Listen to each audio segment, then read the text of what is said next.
At narito naman ang mainit na balita mula sa mundo ng politika. Ang Pangulo ng Pilipinas na si President Kuting ng Norte Jr. ay nasa bingit na ng isang impeachment case matapos ang isang controversial na desisyon mula sa Korte Suprema.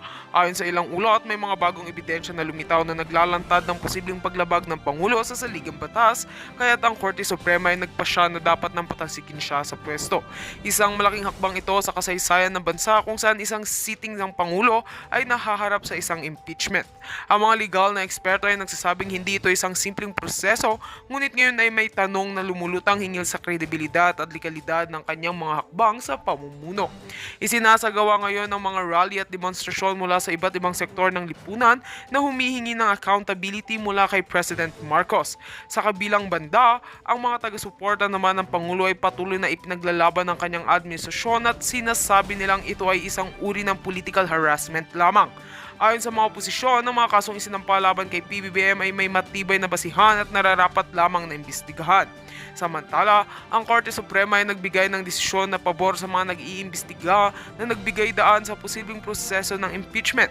Ayon sa kanilang pahayag, may sapat na ebidensya upang itulak ang kasong ito at sumunod sa mga legal na hakbang para sa impeachment. Ang desisyon ng Korte ay naging controversial at nagdulot ng mga debate sa buong bansa. Sa ngayon, patuloy ang mga diskusyon sa Kongreso kung paano ipapatupad ang desisyon ng Korte Suprema. May mga nagsasabi na ang impeachment ay magsisilbing pag-test ng lakas ng ating demokrasya at pampulitikang sistema. Pero may ilan ding nagsasabing ito ay magdudulot lamang ng mas malaking kaguluhan sa bansa. Ang mga susunod na araw ay magiging kritikal sa mga pangyayari ng kasong ito. Lahat ng mata ay nakatutok sa mga hakbang ng Kongreso at sa reaksyon ng Pangulo at ng kanyang administrasyon. Ang mga susunod na developments ay tiyak na magpapabago sa political landscape ng bansa. At heto nga mga balitang ating pagkakatutukan, at kung bago ka pa lamang sa aking channel ay huwag kakalimutang mag-like, share and subscribe para updated ka sa aming mga bagong balita dito sa Tatak Pinas.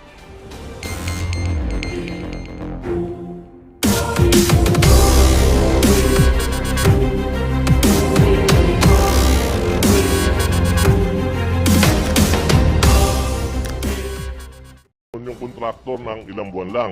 Sayang naman po yung pera na itali mo doon. Kasi po pag ibinid ng buong 1.2, hindi na po natin pwedeng galawin yung pera. So, ibig sabihin, Vice, kung may 1.2 ka pero 4 ang kailangan mong gawin, ospital, 2 eskwelahan, parking building. So, hahatiin mo muna yung available mong 1.2, panay phase 1 yon. Pero every year, lalagyan mo and then or kung may supplemental, pero alam mo na kung magkano yung halaga ng bawat building para tatapusin mo. Ang question po natin na kaibahan na hindi po masagot ni Mayor Junjun last time at ng city engineer, paano kayo mag-appropriate by phase na hindi nyo alam kung magkano yung total? So, ibig sabihin running target. So, kung 4 yung project, ni hindi mo alam kung 500 yun o 3 billion, 3 billion, 3 billion, 3 billion yun. So, kung ganun mangyayari, di ba, hindi mo alam talaga yung cost. So, yun po ang question, hindi po yung phase by phase na ginagawa kasi ginagawa naman ng lahat yon. Ang question, paano ka magpe-phase na hindi mo alam? That's why nakita ko, gulat ka, na from 1.2 billion na pagkaalam mo tapos na yung buong building, biglang ngayon plus 1 billion para matapos. Yun ang pagkaintindi ko, tama po ba? Tama po, kasi po, mahirap naman po tayong gumawa agad ng 4 na nakatayong building. Kasi hindi naman ho natin alam agad kung magkano talaga ba yung magiging pera natin. Ang pangit naman po nung ilang taong nakatayo na hindi naman matapos-tapos kasi hindi nagkaroon ng tamang pag-aaral base po sa ating budget. Kaya dapat po talaga, okay ang pacing. Basta sa projection natin, meron po tayong darating na ganung pera, okay lang po yung mag-pacing. Basta ang sinasabi ko lang, alam na natin mula sa phase 1 kung magkano po ang magiging dulo at saka kung ilang phase po talaga yung gagawin. Tama po ba, Vice Mayor, na ang importansya kasi ng Council o ng Senado sa amin, no, na malaman yung total project cost para malaman kung sasang-ayunan mo ang project o hindi. Ibig sabihin, halimbawa, kailangan namin ng eskwelahan, kailangan namin ng ospital, kailangan namin ng health center, pero kailangan ng parking. Pag sinabing yung parking 500, o sige, kasi kasya yung sa ibang eskwelahan. Pero kung sasabihin mong 2 billion yung parking, sandali lang. Hindi ba mas importante eskwelahan, etc. Pero kung hindi bibigay sa iyo yung total amount, how can the council intelligently know and approve that project? So para mo sinabi ko ano ibigay ng engineer, hindi pa nga mayor eh. Hindi pa rubber stamp ng mayor yun. Parang rubber stamp ng engineering department. So kung ngayon po sabihin ng engineering department sa City Council ng Makati, boss, kulang pa pala yung 2.7 billion. Another 500 million phase 7 o phase 6. Ibig sabihin, wala tayong dokumento na magpapakita. Sandali lang, boss. Hanggang phase 2 nga lang dapat to eh. Phase 5, magpe-phase 6 ka na. Di ba parang, you know, I cannot believe that we're even discussing this. Kasi basic po, Vice, di ba, na may more or less, kaya nga may agency estimate ka. Of course, Vice, kung halimbawa, no, nalaman mo, dinagdagan ng 10 o 20% kasi may variation, o kaya tumaas ang presyo ng bakal, o kaya na-delay ng 1 year, kaya may 6% na inflation, hindi naman mo questionin, di ba? Valid naman po yun eh. Kasi katulad ho ng pinaliliwanag ni Engineer Rai, nagkakaroon naman po ng change order tayong tinatawag eh. Along the way ng construction, kahit ang nilagay po natin ay 1.2 billion lang, basta ma-justify po ng engineering people yung naging additional, yun ho ang tinatawag namin change order, lalagyan po yun Pero ng hindi calcil. ba ho, rule of thumb, hindi lumalambas ng 20% yung change order. May nakita na ho ba kayong change order? 100%. From 1.2 billion, naging 2.7 billion ang appropriation na 2.2. Wala po talaga, katulad po sinabi ng technical personnel natin ng COA, ang ano lang po naman yan eh, 10 to 15% maximum. Yun po yung Vice, nagkakaroon ng change let me order. go back to you on that ha. Meron lang po akong gusto itanong sa COA sandali.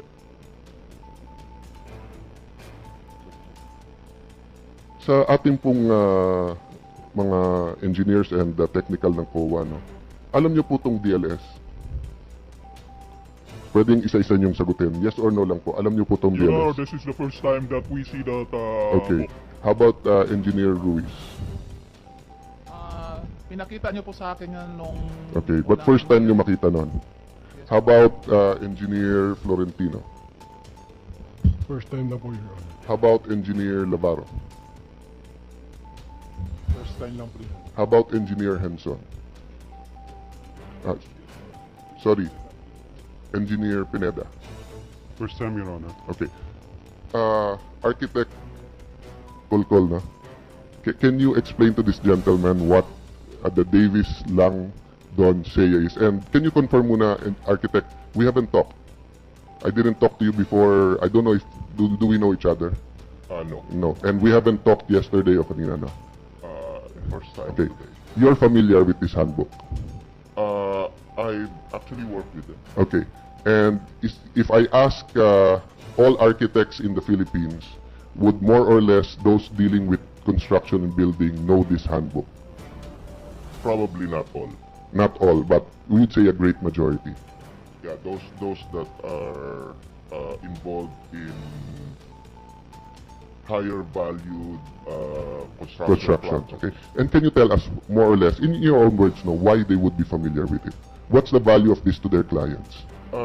They are the quantity surveyors. Okay. And the quantity surveyors are the ones who represent the owners in terms of budgeting all the necessary allocations for each line item.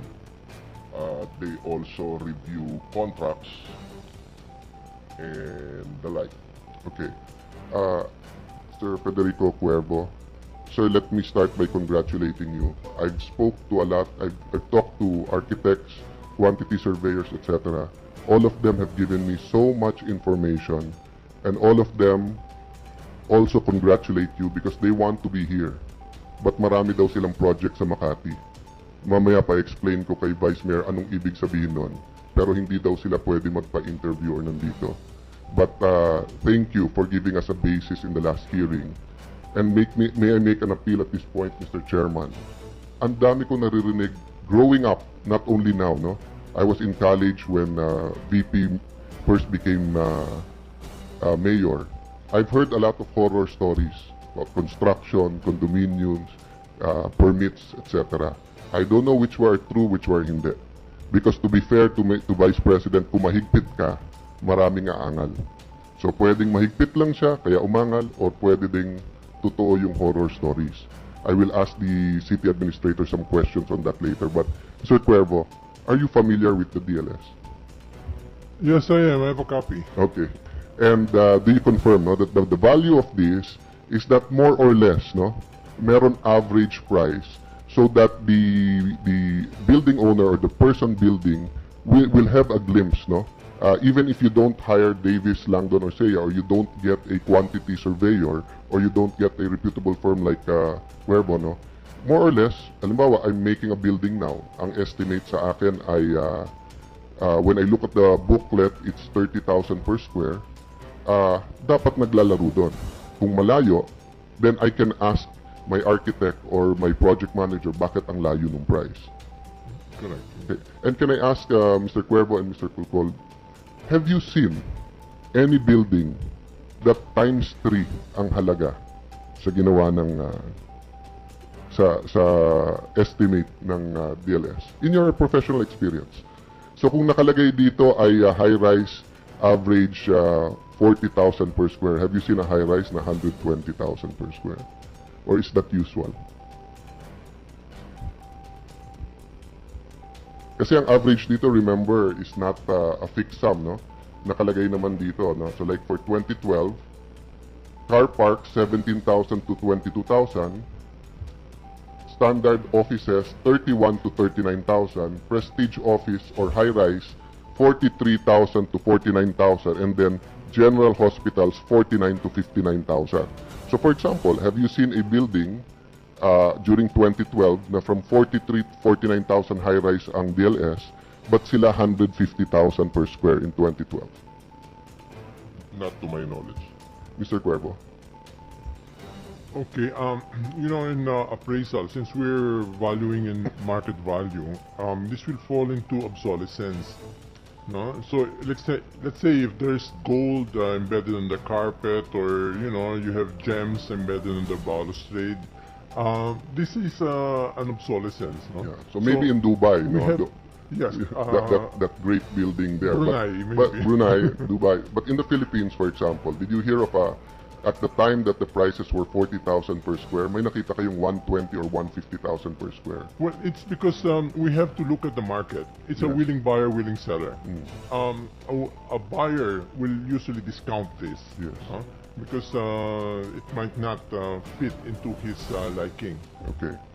So, I asked this question, sir. Then can I ask the city administrator, sir, are you familiar with this book? No, Your Honor. But you are the head of the PBAC. Oh, you are the head of the BAC. Yeah, sure. Okay. Ma'am, ang ating planning officer and acting engineer at certain times, are you familiar with this book? The microphone. Yes. Meron po akong copy nung... Yes. But are you familiar with it? Binasa ko po Did ito. you just get the copy? So, When did you first see the copy of this book? sir, nung pinakita niyo po nung last... Okay, so before that you never did it. Okay. So, gaano kalayo yung variance ng building nyo dito? 2012 prices to, mama. Okay, 2007, 2010 kayo. So just a simple question. Gaano kalayo yung variance nyo? Sir, bago ko po sagutin... No, ma'am, yung- ma'am, I'll give you a chance to say everything Yes, you want, okay. but so that hindi maano yung line of questioning ko, ha? Gaano kalayo yung variance? Sir, hindi po natin pwede pagkumpirahin Because- yung dalawang bagay. Kasi okay. po nakalagay po dito sa libro Okay. na parehas, ito po is 2014 pero lahat po ng Okay. nakalagay po dyan. Nakalagay po ito. It must be understood that the actual cost of a building will depend upon the design, Okay. procurement methods, and many other factors and may vary from the figures na yung po Okay. sinabi po ninyo. Agree. Then nakalagay din po dito na ang kanilang pinagbasihan, all buildings are assumed to have no basements and are built on flat ground with normal soil condition and minimal external works. Okay, agree. Agree, ma'am. Yes, So, ang tinatanong ko yung variance. So, kung dito, ang car park is 22,000, kayo po magkano? 80,000 per square? 70,000 per square? Sir, Mamaya ko na i-justify yung comparison. I'm just asking factually. Ano ang presyo nyo per square? Ano bang CFA nyo? yun pong total cost po namin, ang per square meters po sa lahat ng project is 67. Anong CFA yung ginamit nyo doon? Yung pong CFA. Don't tell me you don't know what CFA is. What is CFA, Senator? Because No, I want to test muna the witness. Sir, I will kasi tell you ang bilis- what is CFA, madam? Total floor area. May I ask Attorney Mendoza what CFA is? Cost per of the floor area. Okay. May I ask the COA engineers what the CFA is? Who wants to answer among our... The question is CFA, C as in Cayetano. C as in Cayetano, Your Honor, yes. Calculated floor area. Okay. The others, the same answer? Okay. What is the difference between GFA and CFA? Your Honor, when we say JP, that is a gross floor area. Versus the CFA, what does that mean? Calculated floor area, Your Honor. Okay. CFA is the construction floor area. I'm sorry, Your Honor, but that is what I mean when we compute our... Okay. Madam Chair of COA, this is why I'm shocked with all of this. Because anyone in the construction industry sa private will know the CFA. Because yung CFA ang basihan mo ng estimates. Because iba ang GFA, iba yung total floor area, iba ang CFA. Ngayon, kung kasi halimbawa, gagamitin nilang CFA 32,000, gagawin nilang 35,000, magmumura yung cost per. So katulad nung pong yung COA natin last time, ma'am, hindi ko kayo inanday, hindi naman kayong technical, kayo lang naman po pumirma, no? Sinasabi niyo po sa amin na 34,000 square because kasama yung bubong. Ginawa kasi pong ano yun, di ba? Ginawang roof deck. Tinanong ko po sa mga architect, hindi sinasama yun sa CFA kasi po, kasama naman talaga bubong whether gamitin mo naman yun na roof deck o hindi. So makikita mo, may 2,000 square kaagad na difference. 32 at 34,000 square meters. Okay. Senator Cayetano, I don't remember 34. It's around 33. Can you tell us again the number you used now? Last time. 33. Good afternoon, Your Honor. This is the technical works presentation. Hindi ma'am, yung ano lang, yung testimony mo lang last time, yung what amount Mr. Chair, what number you verbalized. Alam ko, Mr. Chair, let me clarify ha, na I agree that the former resident COA auditor was just reading from the technical. So she wasn't saying that yun ang findings niya. But Ano ba yung binasa nyo the last time? 30? It's 33,651.46 square meters. 36, ma'am. Yes, 33. 33,651.46 square meters. Tama. And the total cost is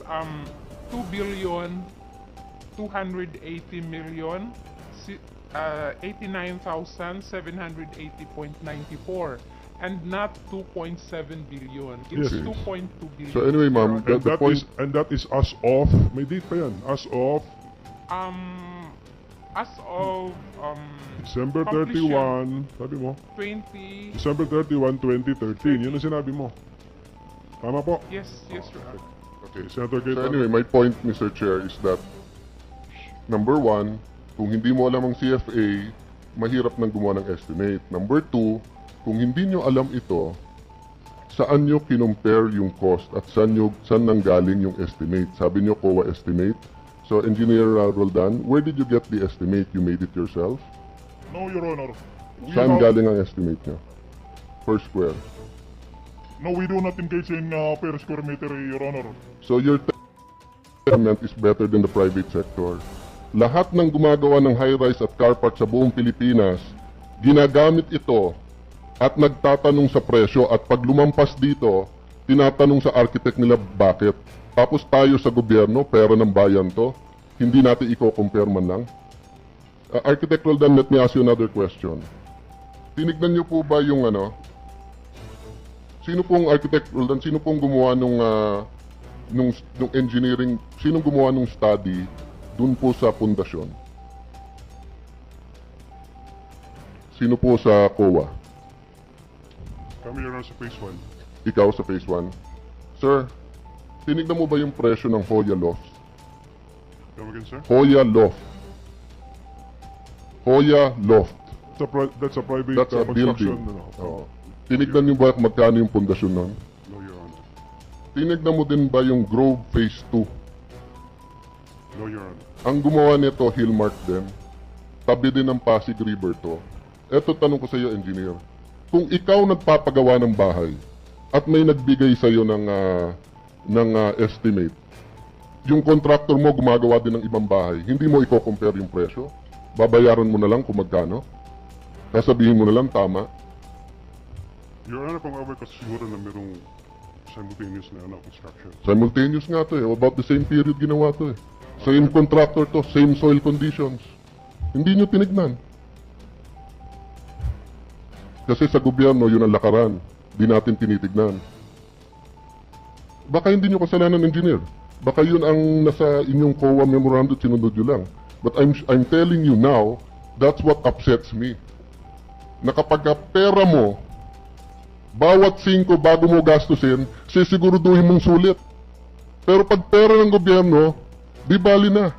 Ayan yung contractor nandyan eh. Isang tanungan, mamaya tatanungin ko. Pare, magkano yung ginastos mo doon? Sa media din naman ganun, di ba? Nakita ko dito, GMA Network, siya pala gumawa ng building. Lopez Tower and Museum, siya din pala gumawa. Pag nanonood ako ng news, para bang hindi nila malaman kung sino sasabi ng tama sa presyo eh. Eh kung tanungin lang pala ng mga network tsaka lang engineer, magkano ba per square? Di malalaman natin. But let me go back to you, administrator and engineer. Ano ang rule of thumb? Magkano ang presyo? How much of the project will the structure cost? The structural. Ilan percentage ng project usually yan? I'm not asking the actual ma'am ha. Ano yung rule of thumb? Can I ask the city administrator if he knows? I'm not aware of that, Your Honor. Okay. It's the engineering that computes it. Sige. Pero kayo po ang nagbibid. Yes, Your Honor. Sige, so before I go to her attorney, no? So paano nyo po alam pagka yung binibidding nyo, niluluto na pala, kung hindi mo man lang aalamin yung at least the rule of thumbs? I don't expect you to know everything that engineers have. Don't you have a personal consultant or don't you have anyone else na pag